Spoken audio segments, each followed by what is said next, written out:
Hello, everyone. Happy Thursday. How are you? I'm just having a cup of coffee and looking out the window and just having a kind of mindful moment this morning and thought I would come on. Yesterday, I tried to share two posts talking about vicarious trauma and holding safe enough spaces, and both times there was a lot of background noise, and I didn't feel that worked well, and I felt that wasn't really appropriate for the topic that I was talking about. So I am now sharing another input here in my own space at home where it's nice and quiet whilst I'm drinking a nice cup of coffee. So happy Thursday. How are you? Hope you're well. Yesterday, I tried to share two posts all about vicarious trauma and more importantly, holding safe enough spaces. I think this is a really important topic, and this week in particular, I've been really confronted with various challenges of holding safe enough spaces, and in particular, kind of really acknowledging and being aware of the importance of practicing self-care when it comes to vicarious or secondary trauma. So where do I begin? I don't want to talk too long because I was kind of waffling a lot yesterday, but where do I begin? So when it comes to holding safe enough spaces, as a professional, I'm bringing this very much from a professional perspective. In my humble opinion, holding a safe enough space means that you want to make sure that number one in my view is that you as the professional can hold that safe enough space. Now there's a lot of aspects to that. One is that you have the resources, the experience and the qualifications to work with someone who has experienced trauma, and you can actually work with them where they are, explore their needs in a collaborative and inclusive way, consider not re-traumatizing them, and really try and create a space where they feel supported, witnessed, and heard without judgment. Now, that is not so easy to do. And where I kind of focus on the professionalism, the knowledge and experience as well, is that when you work with trauma, whether you're a social worker, a coach, a therapist, a somatic worker, so many different kind of areas, so much can come up. Everyone's trauma experience and trauma story and trauma journey is different. And so this is why I've trained in so many different modalities, so that I can really hold that safe enough space. And there's an element there as well of, depending what the person is coming to you for, of course, that you want to feel really anchored and strong in your expertise, in your knowledge base. Now, I say expertise, and I don't like using that word, because ultimately we're actually not experts. No one is. We're always learning, always. And when you're working with someone, it's about working together. It's about being curious. It's about collaboration and finding a way through whatever they're working through together. However, as a professional, you should feel that you have a toolkit that you can tap into, that you can support that person, bring resources, bring ideas, help them regulate, help them ground themselves, help them soothe themselves in moments where they're perhaps overwhelmed. So there's that one aspect that's really important. And part of that as well includes, before a session, I always make sure that I prepare myself, I ground myself, I check, am I within my window of tolerance? Is it wide enough? If you're new to the window of tolerance, there's lots of information on my website. Am I in my window of tolerance? Do I feel regulated enough to work with this client? Can I hold that safe space? It could be that I'm actually struggling myself. Perhaps I've been triggered in my trauma. Perhaps I'm dysregulated that day, or my nervous system is activated or triggered. Maybe something's happened. And this is, I think, really important as a professional. So maybe this is number 2, to recognize, can I hold a safe enough space in this moment? In this moment. And if you've worked with me, you'll know there'll have been the rare occasion where I will have just contacted you and said, I know that today I don't have the energy or capacity to hold a safe enough space, and I'd rather cancel the session than just push through, because in my view as a professional, that is not what we should be doing if we're working in a trauma-informed way. We want to be grounded within ourselves, we want to be calm within ourselves, and be able to hold that space for our clients. And this is where I guess this second part comes in of the vicarious or secondary trauma. So if you're working with trauma, you're going to be exposed to lots of traumatic stories, experiences, energetically, physiologically, mentally, emotionally. That's part of the work. And if you are in a grounded, regulated space as a professional, you're able to take that on and you're able to hold that space and work with that client and still feel safe within yourself. However, if you're not, it can really impact you. And this is completely human, just to normalize it. I've been working with trauma a really long time. And if you have, you'll know we have to really normalize the fact that trauma can impact us, whether it's something we experience ourselves or it's that secondary vicarious trauma. Now, it's really important as professionals that we normalize that and we talk about it. It's something we don't talk about enough. We're often kind of talking about resilience, being resilient, whatever that means.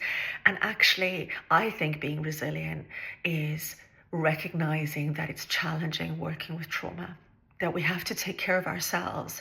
And if nothing else, for our clients, they deserve for us to really think about how can we hold those safe spaces and how do we take care of ourselves as professionals so we can give them the best service that we can give them.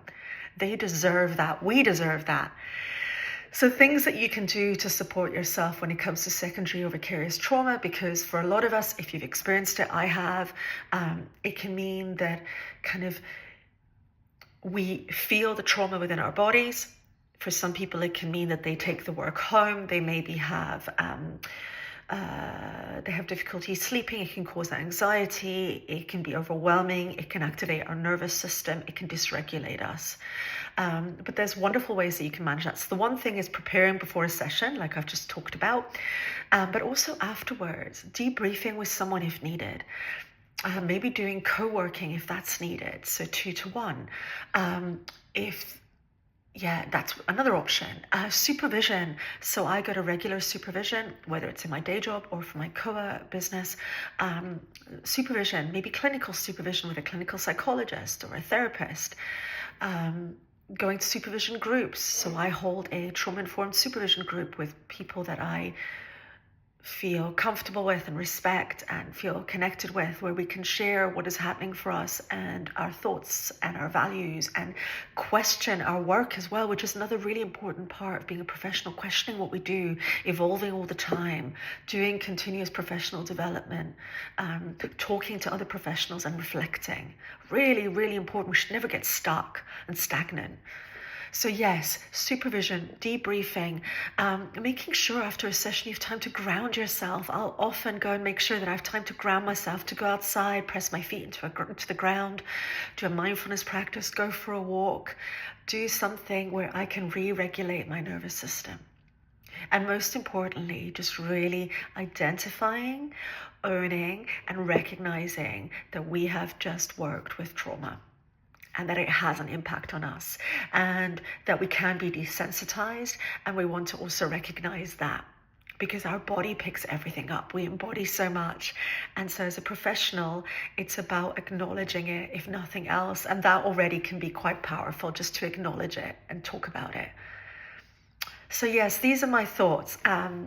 That's what I wanted to share. It's myself as a professional.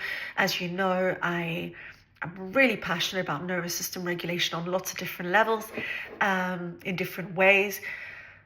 I also am really passionate about trauma-informed practice, and I really struggle when I see professionals out there. Fortunately, no one in my world, but when I see professionals out there that say they're trauma-informed and then evidently are not. Being trauma-informed means that you are constantly doing continuous professional development around that area of trauma, that you don't see yourself as an expert, that you're working with your client where they are, that you're also recognizing your own needs, and if you are regulated or not, to hold that safe enough space. And there's just so many other aspects to it. It's very complex. And I just feel that this word kind of trauma and trauma-informed is being thrown around a lot recently. And this kind of, I hold a safe space, what does that even mean? And it's really about thinking about what does it mean to hold a safe enough space. So, for example, this evening I am going to be facilitating my first surrender somatic workshop of the year. I'm so excited about it. It's Surrender to Stillness, with 8 beautiful souls. And again, I've capped it at 8 so that I feel I can hold a safe enough space. It's women only because based on feedback, again, that was something that was requested. And so I'm listening to my clients and listening to what they need. And I've shared a disclaimer. These are things that are important as well about what I expect from them, what they can expect from me. And I always remind everyone that comes to anything of mine that is trauma-informed that everything is optional. So if you want to lie there for 90 minutes on your mat and sleep, you do that. In fact, I applaud you for doing that because you are listening to your body and what you need. So everything that I share in my sessions, I will constantly say, this is optional. Here's an idea. Here's an invitation. Here's a suggestion. Maybe try this, maybe not. See what works for you. Keep checking in with yourself. How am I doing? I'm also really cautious with the breath. And everything I do is optional, so that everyone feels that they can do what is right for them. Because I'm not in their body. I don't know what's right for them. They need to work that out. And in that way, together we co-regulate, we move together, we breathe together. And I hold that safe enough space. And they learn, which is the wonderful thing, they learn what safety means to them, what regulation means to them, how they can tap into their own bodies, set their own boundaries, say no or say yes to something, and start working out what feels okay and what doesn't. We don't want to overwhelm our nervous system. We don't want to re-traumatize. So we have to gently work with the body, gently work with the soma. So that's just an example of how I would hold a safe enough space and what's important to me. And as I said, I really prepare in advance. I think about, for example, the music that I share, and I always have lots of options there, depending if the energy is a little bit different in the room. I also think about the sequence of what I'm going to do. But again, I like to pivot if needed, depending on my audience and what I feel in the space. And I have a rough structure, but I always try and be creative and make each session unique. And then, of course, afterwards, making time to really ground myself, settle, come back to me.